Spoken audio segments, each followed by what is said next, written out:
Okay, so you've dabbled in brush calligraphy, you've gotten a few pens, but you're still a beginner. So you're looking for some tips on how you can improve. Well, let me go over 3 quick things you can do today to improve your calligraphy. So first, when we are doing our upstrokes, remember, thin up, thick down, right? So when we're doing our upstrokes, instead of pushing, okay, when I say pushing, pressing against the page for the upstroke, you want to loosen your grip. Okay, loosen it so much so that if someone were to come by and grab the pen out of your hand, they could do so easily. You're not holding it tight. And then just barely touch the page, and you almost don't flick, okay? We're not going to flick the pen. You're going to barely touch the page, and then you're going to glide, and then you're going to gently come off of the page. And I'm doing this again with a very loose grip. So we're gliding across the page, not pushing. See, this is me pushing and putting some pressure. No, we want to barely touch the page and glide. Some refer to this as kissing the page. You are just giving the page a kiss of the tip of your pen and barely touching, okay? So where that comes into play, you'll notice the difference if I'm doing an underturn, for example. If I am pressing down, putting pressure on my downstroke, but even if I loosen that pressure, but I still put pressure on the upstroke, I'm gonna get something like this, okay? So compare this. This is me putting a little bit of pressure on that upstroke here, okay? Let's compare that to where if I did it without pressure. So I'm going to press down, and then I'm going to really loosen my pen in my hand. So pressing down, and then I'm still moving along, but I'm making it ever so light in my hand. Press down and then lighten up. And just an extra tip, I am loosening my pressure here at this point in the stroke before I hit that bottom of the stroke. Okay, we can talk about that in another video, more detail, but I just wanted to throw that out there, that you're not reaching the bottom of that stroke and then loosening your pressure. You're actually releasing your pressure a little bit before. Okay, so that's gliding. And I wanted to point out, you'll really notice the difference when you use a thicker pen. So I know I've told beginners to use a smaller tip pen, but when you do come across the larger tip pen, if I'm putting any kind of pressure on the upstroke, I'm gonna get strokes like this. Not too bad. It is a little thinner than my thick downstroke, but if I can glide, then I can really achieve a much thinner. See how this stroke here is just a little bit thinner. And you'll notice that if I'm putting letters together, like hi, then I can really identify those thin lines in between. Second tip is to change the angle of your pen. So I always teach to have your pens, if this is my camera on the top of my paper and it's at a completely straight up, you do want to write at an angle, okay? But my suggestion here is to play around with different angles. So this is straight up, okay? You can't really tell from the angle of my camera, but trust me when I say this is straight up to the ceiling. And now just pull it down a little bit. And you can probably choke up your pen, meaning bring your fingers closer to the tip of the pen and holding it a little bit higher up. And then just see how those downstrokes look. Okay, you can even do a couple of downstrokes. You can see what those look like. Then bring your fingers away just slightly. And what that does is it almost gives you more room under your pen to bring your pen down more at an angle. And see how those thick strokes feel. Do a couple of different basic strokes here. Then pull your fingers really far away, not too far, but just further than you were.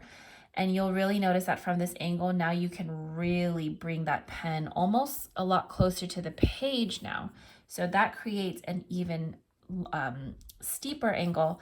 So now when I press my downstrokes here, and then I do a couple of strokes like this. So what did we just do? Okay, so we took our pen, and I like to pretend, if this is you looking at it straight on, okay, I'm trying to work with the camera here. I brought it at a little bit of an angle, then I brought my fingers further, and then it created more of an angle, then I pulled them even further. What that does is it just changes how much of the tip is pushing against the page. Now, I realize that a small tip pen doesn't have a lot of bend in it because it's so thin. So I'm going to go back to my thicker brush pen, because you can see with such a thicker tip, we have more chances to put that tip against the page. So let's do the same example. So this is my pen up to the ceiling, but I'm going to bring it down at an angle, but keep my fingers close to the tip. Okay, so I can make strokes about this thick. Now I'm rushing through this, but you would want to take your time. I'm going to bring my fingers a little bit further, just a little bit. And now my angle can go a little bit more. I'm going to put those strokes down and compare. Now I'm going to really bring my fingers a little bit further and look at, because this pen is so large, I have a lot of that tip. Okay, so that was just me simply moving my fingers across the barrel, getting more of an angle, and look at the difference. So this is when they were closer to the tip. Notice how wide these downstrokes are. This was pulling my fingers a little bit further back, and this was pulling them a lot further back. And you can just, again, envision that as I'm pressing against the page. I always love sharing this angle with students. This is the pen pressing down, but if I bring my fingers further back, I get more of this side. You see that right there? And if I bring my fingers even further back, I get more of the side of the pen, because it bends. Okay, you don't want to bend it so far that you kink it or you break it, but you do have a lot of give there. Okay, and finally, my last tip is going along with the angle, is to find the sweet spot of your pen. And I say that because these different drills, these different experiments, they're designed for you to feel that everyone kind of holds the pen differently, and you need to find the sweet spot, not just for the pen, but for yourself. Maybe you like to hold the pen further. And when you hold it, that angle that it makes for you is just a lot more comfortable. So see how far my fingers are from the tip of the pen, versus someone who likes to choke up the pen and they like a lot more control. So at this point, I realize you might not be able to tell too much of a difference between the results, but it's my comfort, and it's how much I am comfortable enough to go long periods of time writing, how comfortable I am holding the pen to create the look that I want. Okay, so when I say find the sweet spot, one drill you can do is just taking the pen and do a series of reverse underturn compound curves. So a regular compound curve is typically like this. We go from thin to thick to thin, but let's do thick, thin, thick. Okay, so it's not an unheard of drill or stroke, but it's what I want you to focus on that might be different for you. Okay, so what I'm doing here is full pressure, then I'm loosening the pressure, loose, loose, loose, loose, and then as I make that final turn, then I press down again.